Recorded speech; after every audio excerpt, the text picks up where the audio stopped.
सगळ्या गोड सखींना वटपौर्णिमेच्या खूप खूप साऱ्या अशा शुभेच्छा. तर घरातलं सगळं आवरून मी छान अशी देवपूजा केलेली आहे. त्यानंतर मार्केटमध्ये गेले पूजेचं साहित्य आणायला.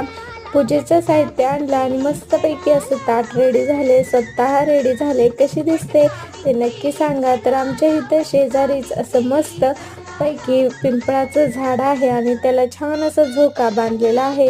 शेजारी असं वडाचं छोटंसं झाड आहे. तिथं सगळ्यांनी आम्ही पूजा केली.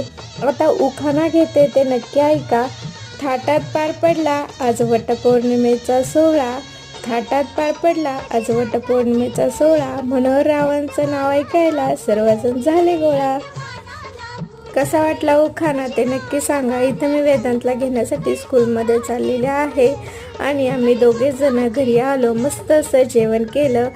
तर मी रस चपाती केली होती. व्हिडिओ आवडला